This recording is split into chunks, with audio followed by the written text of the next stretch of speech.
Hi friends, ఈరోజు వీడియోలో మనం 2067 అనే మూవీ ఎక్స్ప్లెనేషన్ చూడబోతున్నాం. ఇదొక టైం ట్రావెల్ మూవీ. ఒకడు తన ప్రపంచాన్ని మార్చుకోవాలని ఫ్యూచర్కి టైం ట్రావెల్ చేసి వెళ్తే వాడి స్కెల్టన్ వాడికి కనిపించి దిమ్మ తిరుగుద్ది. అసలు తన ప్రపంచంలో ఏం మార్చుకోవాలని అతను టైం ట్రావెల్ చేసి ఫ్యూచర్కి వెళ్ళాడు. ఆక్సిజన్ ని పీల్చిన వాళ్ళందరికీ ఎందుకు వింత వ్యాధులు వస్తున్నాయి, ఇవన్నీ మనం మూవీలో చూద్దాం. అండ్ వీడియోలోకి వెళ్లే ముందు అందరికీ స్మాల్ రిక్వెస్ట్, మీరు ఈ వీడియో చూసాక మా ఎక్స్ప్లెనేషన్ నచ్చితే వీడియోని తప్పకుండా లైక్ చేయండి. మూవీ ఎక్స్ప్లెనేషన్ వినే ఒక పర్సన్ కి మన వీడియోని షేర్ చేయండి.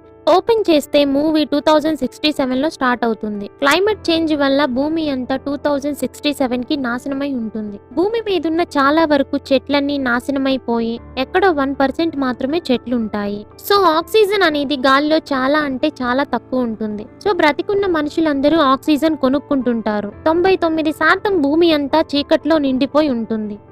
చెట్లుండవు. ఆక్సిజన్ లేక మనుషులు చనిపోయి ఉంటారు. సిటీస్ అన్ని నాశనమైపోవడం అన్నమాట. ప్రపంచం ఇలా అయినా కూడా ఆస్ట్రేలియాలోని ఒక సిటీ మాత్రం సర్వైవ్ అవుద్ది. క్రోనికోప్ అనే కంపెనీ సింథటిక్ ఆక్సిజన్ ని రెడీ చేస్తది. సో దాని వల్ల అక్కడ సర్వైవల్ సాధ్యం అవుద్ది. కానీ ఈ సింథటిక్ ఆక్సిజన్ వల్ల ప్రజలకి భయంకరమైన వ్యాధులు వస్తుంటాయి. ఇక మానవ జాతి పూర్తిగా అంతరించిపోవటానికి కొంతకాలమే మిగిలుంటుంది. ఈథేన్ అనే వ్యక్తి తన వైఫ్ తో ఆ సిటీలోనే నివసిస్తుంటాడు. ఈథేన్ అండ్ తన ఫ్రెండ్ జూడ్ ఇద్దరు కూడా క్రోనికోప్ లో మెకానిక్స్ గా వర్క్ చేస్తుంటారు. క్రోనికోప్ సింథటిక్ ఆక్సిజన్ వల్ల ప్రజలకి వస్తున్న భయంకరమైన వ్యాధికి క్యూర్ కనుక్కోవాలని రాత్రి పగలు తేడా లేకుండా ప్రయత్నిస్తుంటారు. ఈథేన్ వైఫ్ జాంతికి కూడా ఆక్సిజన్ వల్ల ఆరోగ్యం పాడవుతుంది. ఈథేన్ బాగా డబ్బు సంపాదించి తన వైఫ్ కి బెటర్ ఆక్సిజన్ కొనాలని అనుకుంటాడు. ఒకరోజు జూడ్ అండ్ ఈథేన్ ఇద్దరు టనెల్లో వర్క్ చేస్తుండగా క్రోనికోప్ సిటిఓ వాళ్ళిద్దరిని తన ఆఫీస్ కి పిలుస్తుంది. సిటిఓ లాంటి పర్సన్ మనల్ని పిలవటం ఏంటబ్బా అని ఇద్దరు సిటిఓ దగ్గరికి వెళ్తారు. ఆమె తనని వాళ్ళిద్దరికి పరిచయం చేసుకుని మానవ జాతి ఇంకొంత కాలంలో పూర్తిగా అంతరించిపోతుంది.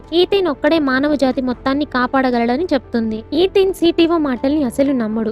సో ఆమె ఈథేన్ ని ల్యాబ్ లోకి తీసుకెళ్తది. అక్కడ ఒక పెద్ద మిషన్ ఉంటది. ల్యాబ్ డాక్టర్ మిచెల్ తనని ఈథేన్ కి పరిచయం చేసుకుంటాడు. 20 years బ్యాక్ మీ నాన్న ఈ ప్రాజెక్ట్ ని స్టార్ట్ చేశారు. నీ ముందున్న మిషన్ పేరు క్రోనికల్స్ అని ఈథేన్ తో చెప్తాడు. వీళ్ళు ఆ క్రోనికల్స్ మిషన్ నుండి చేసిన ఫస్ట్ ఎక్స్పెరిమెంట్ లో రేడియో వేవ్స్ ని అవతలి వరల్డ్ కి పంపిస్తారు. సో దాని వల్ల వీళ్ళకి తెలిసిన విషయం ఏంటంటే 407 సంవత్సరాల తరువాత అంటే 2474 సంవత్సరంలో ఓల్డ్ అంతా పూర్తిగా రికవర్ అయి పచ్చదనం, చెట్లు, కావాల్సినంత ఆక్సిజన్ తో ఉందని తెలుసుకుంటారు. సో 2474లో ఖచ్చితంగా మనుషులు బ్రతికే ఉంటారు. మనకన్నా అడ్వాన్స్డ్ గా ఉంటారు. ప్రస్తుతం మనం ఫేస్ చేస్తున్న వ్యాధికి వాళ్ళ దగ్గర క్యూర్ దొరకొచ్చని నమ్ముతారు. అయితే ఒక రోజు ల్యాబ్ కి ఫ్యూచర్ నుండి కొన్ని రేడియో వేవ్స్ వస్తాయి. వాటిని డీకోడ్ చేస్తే సెండ్ ఈథేన్ వైట్ అని ఉంటది. సో ఫ్యూచర్ నుండి ఎవరో ఈథేన్ ని పంపమంటున్నారని అర్థమై ఈథేన్ ని పిలుస్తారు. సిటిఓ అండ్ మిగిలిన టీం అంతా ఫ్యూచర్ నుండి క్యూర్ తీసుకొని రావటానికి ఈథేన్ ని 2474కి పంపాలని అనుకుంటారు. ఇంత చెప్పినా కూడా మన ఈథేన్ వాళ్ళని అసలు నమ్మడు.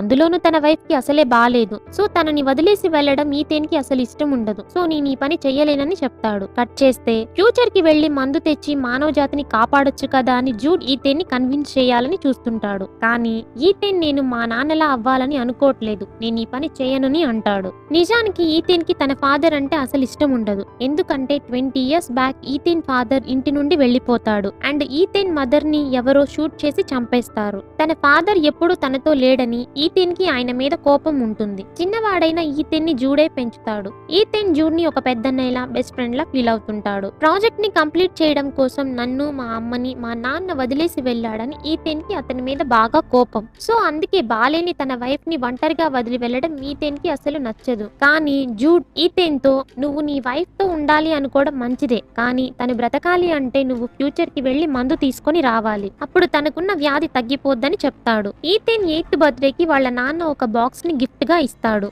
ఆ బాక్స్ లో ఈథేన్ తన చేయి పెట్టగానే ఒక డివైస్ అతని చేతికి అతుక్కొని రక్తం కారుద్ది. ఇన్ని సంవత్సరాలైనా ఆ డివైస్ ని ఎలా యూజ్ చేయాలని, అసలు దాని వల్ల యూజ్ ఏంటని ఈథేన్ కి తెలియదు అండ్ దాన్ని తీసేయలేడు. అది పర్మనెంట్ గా చేతికి అలానే ఉండిపోయేలా ఈథేన్ ఫాదర్ ఫిక్స్ చేస్తాడు. కట్ చేస్తే ఆ రోజు కంపెనీలో జరిగిన విషయాలన్నీ ఈథేన్ తన వైఫ్ తో చెప్తాడు. ఆమె కూడా ఫ్యూచర్ కి వెళ్లి మందు తీసుకుని రావచ్చు కదా అని అంటది. ఇక నెక్స్ట్ డే మార్నింగ్ మనోడు సిటిఓ దగ్గరికి వెళ్లి నేను ఫ్యూచర్ కి వెళ్లి మందు తెస్తాను, బట్ ఫస్ట్ అది నా వైఫ్ కి ఎక్కించాలని కండిషన్ పెడతాడు. సిటిఓ ఆ కండిషన్ కి ఒప్పుకొని ఈథేన్ ని ల్యాబ్ కి తీసుకుని వెళ్తది. క్రోనికల్ మిషన్ లోకి వెళ్లాలంటే ఈ సూట్ వేసుకోవాలని చెప్పి డాక్టర్ మిచెల్ మిషన్ గురించి ఎక్స్ప్లెయిన్ చేస్తాడు. నిజానికి 2474 కి వెళ్ళాక అవతలి ప్రపంచంలో ఏముందో, ఈథేన్ వెళ్లి ఎవరిని కలుస్తాడో, ఏం జరుగుద్దో ఎవరికీ తెలియదు. సో ప్లాన్ ఏముండదు. ఈథేన్ కి సూట్ వేసిన తరువాత ఆర్చి అనే ఒక ఏఐ డివైస్ ని పెడతారు. దాని వల్ల ఈథేన్ వైటల్స్ ల్యాబ్ లో వాళ్ళకి ఎప్పటికప్పుడు తెలుస్తుంటాయి. అండ్ ఆర్చి వల్ల ఈథేన్ లొకేషన్ కూడా వీళ్ళకి తెలుస్తుంది. కట్ చేస్తే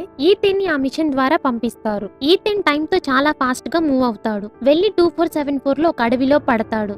గాలిలో ఫ్రిక్షన్ వల్ల అతని సూట్ కాలిపోతుంటే ఇక మిషన్ నుండి బయటకు వస్తాడు. కట్ చేస్తే చుట్టూ ప్రపంచం అంతా చెట్లతో పచ్చగా ఉంటది. అండ్ నేచురల్ ఆక్సిజన్ ని పీలుస్తుంటాడు. సో ఫ్యూచర్ లో ప్రపంచం అంతా రీస్టోర్ అయిందని ఈథేన్ కి తెలుస్తుంది. కట్ చేస్తే ఆర్చి చెప్తున్న వేలో మనోడు వెళ్తుండగా బంకర్ డోర్ లాంటిది ఒక ప్లేస్ లో కనిపిస్తది. ఆ డోర్ గురించి పక్కన పెడితే డోర్ బయట ఈథేన్ కి ఒక స్కెల్టన్ కనిపిస్తది. తల మీద ఎవరో షూట్ చేయటం వల్ల అతను చనిపోయి ఉంటాడు. అక్కడున్న నేమ్ ట్యాగ్ ని చూస్తే ఆ స్కెల్టన్ ఎవరిదో కాదు, ఈథేన్దే. ఓరి బాబోయ్, నేను చావటం ఏంటి, నా స్కెల్టన్ ఇక్కడ ఉండటం ఏంటి అని ఈథేన్ కి బాగా భయం వేస్తుంది. ఆ స్కెల్టన్ పక్కనే ఓల్డ్ ఆర్చి ఉంటది. ఈథేన్ ఆ ఆర్చిలో లాస్ట్ రికార్డింగ్ ని ప్లే చేస్తే ఇదొక్కటే దారి అనే ఒక వ్యక్తి ఈథేన్ ని షూట్ చేయటం వినిపిస్తుంది. ఇక వెంటనే ఓల్డ్ ఆర్చిలో బ్యాటరీ డెడ్ అయ్యి అది ఆఫ్ అవుతుంది. ఇంకా ఇదేనా నా ఫేట్ అని ఈథేన్ కి బాధేస్తది. స్కెలిటన్ చేతికి ఉన్న డివైస్ కి గ్రీన్ లైట్ వెలుగుతుంటది. కానీ ఈథేన్ చేతికి ఉన్న డివైస్ మాత్రం ఫస్ట్ నుండి రెడ్ కలర్ లైట్ వెలుగుతుంటది. ఆ రోజు రాత్రి ఈథేన్ అడవిలో మంట వేసుకుని అక్కడ దొరికిన బెర్రీస్ తింటాడు.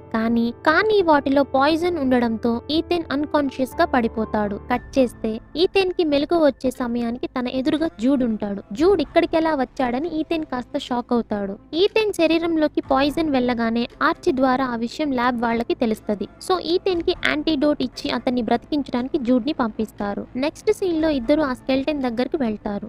ఆర్చ్ ని యూజ్ చేసి లోపలికి వెళ్లే డోర్ ని కనిపెడతారు. ఒక డివైస్ బయటికి వచ్చి ఈథేన్ కంటిని స్కాన్ చేసి డోర్ ఓపెన్ చేస్తుంది. ఇక ఇద్దరు లోపలికి వెళ్తారు. లోపలున్న ఒక మానిటర్ ఈథేన్ కి వెల్కమ్ చెప్పి తన డిఎన్ఏ శాంపిల్ కోసం ఎంటర్ బటన్ నొక్కమంటుంది. ఈథేన్ ఆ బటన్ నొక్కగానే తన వ్రిస్ట్ డివైస్ యాక్టివేట్ అయి బ్లీడింగ్ స్టార్ట్ అవుద్ది. అండ్ ఆ డివైస్ లైట్ రెడ్ కలర్ నుండి గ్రీన్ కలర్ లోకి మారుద్ది. వెంటనే ఆ రూమ్ లో లైట్స్ వెలుగుతాయి. షాకింగ్ విషయం ఏంటంటే ఇప్పుడు వీళ్ళిద్దరూ ఉన్నది ఎక్కడో కాదు, క్రోనికల్స్ ల్యాబ్ లోనే. బట్ 407 ఇయర్స్ తరువాత ఆ టైం మిషన్ కూడా వీళ్ల ముందే ఉంటుంది. ఈథేన్ సిస్టమ్ ని చెక్ చేస్తే తన ఫాదర్ రికార్డ్ చేసిన హోలోగ్రాఫిక్ వీడియో ప్లే అవుతది. అసలు ఈథేన్ ఫాదర్ టైం మిషన్ కనిపెట్టింది ఫ్యూచర్ నుండి ఆక్సిజన్ ని పాస్ట్ కి రప్పించడం కోసం. కానీ ఈథేన్ ఫాదర్ ఫస్ట్ టైం ఆ మిషన్ మీద ఎక్స్పెరిమెంట్ చేసినప్పుడు సెండ్ ఈథేన్ వైట్ అనే మెసేజ్ వస్తుంది. ఇక ఈథేన్ ఫాదర్ సిటిఓ దగ్గరకు వెళ్లి టైం మిషన్ పూర్తిగా రెడీ అయ్యాక నా కొడుకుని ఫ్యూచర్ కి పంపిద్దామని చెప్తాడు. బట్ సిటిఓ టైం మిషన్ తో ఏదో సీక్రెట్ గా ప్లాన్ వేస్తుందని ఈథేన్ ఫాదర్ కి అర్థమైతది.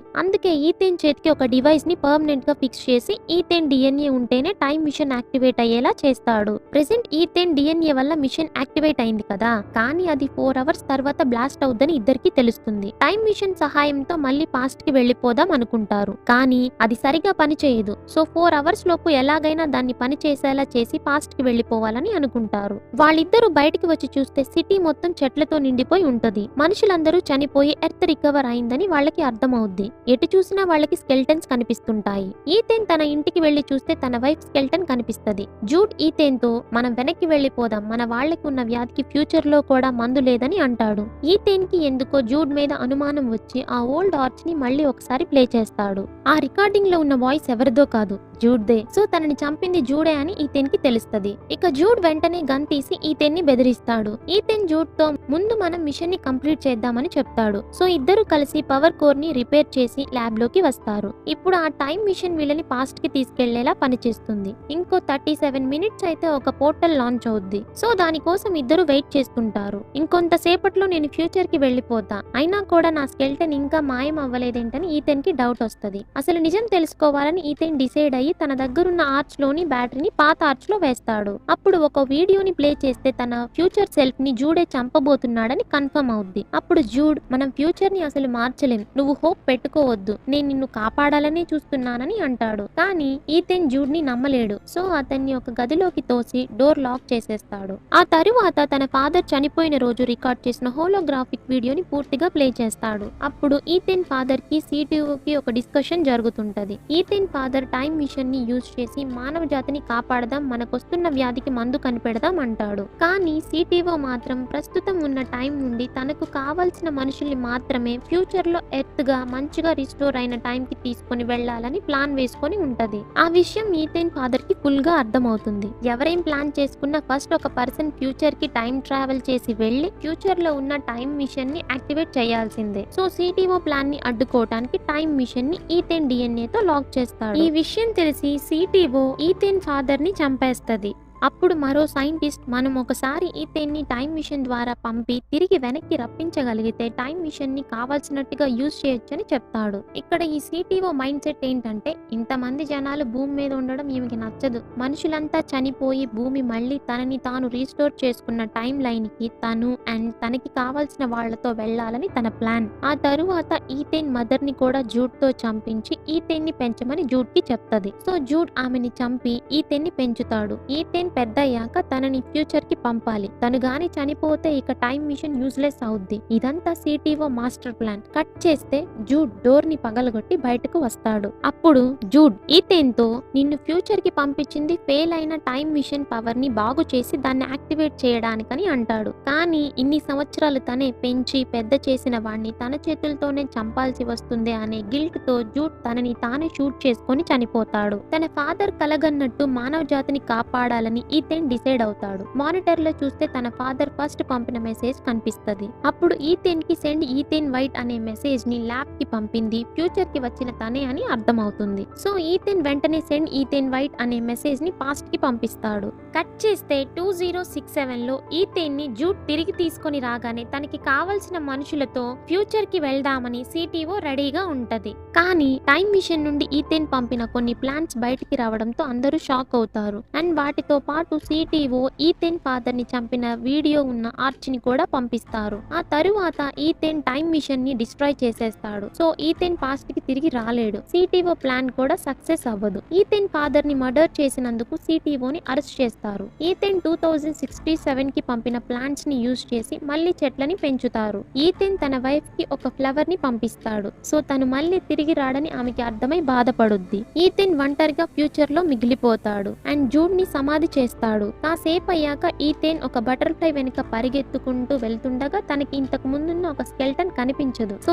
ఏదో చేంజ్ అయిందని ఈథేన్ కి అర్థమైతది. ఒకసారి కాస్త పక్కకు వచ్చి చూస్తే ఒక అడ్వాన్స్డ్ సిటీ కనిపిస్తది. అండ్ ఆ సిటీ టెక్నాలజీ అండ్ డెవలప్మెంట్ తో పాటు నేచర్ ని కూడా కాపాడుతున్నట్టు కనిపిస్తది. సో తను తీసుకున్న డెసిషన్ వల్ల మానవ జాతితో పాటు ప్రకృతి కూడా రక్షింపబడింది అని, మనుషులు ప్రకృతికి విలువ ఇచ్చారని ఈథేన్ కి అర్థమవుతది. ఇక్కడి వరకు వీడియోని విన్నందుకు చాలా థ్యాంక్స్ ఫ్రెండ్స్. మీకు మా ఎక్స్ప్లెనేషన్ నచ్చినట్లయితే వీడియోని లైక్ చేసి ఛానల్ని సబ్స్క్రైబ్ చేసుకోవడం మాత్రం మర్చిపోవద్దు.